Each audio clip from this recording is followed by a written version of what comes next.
alim ulama di dalam negara begetem puga lampuga kaum syuhada alim ulama di dalam negara begetem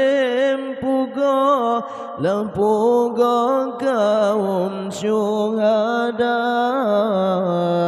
orang yang masih begeperno yang naruh geyo lagayo getambun zina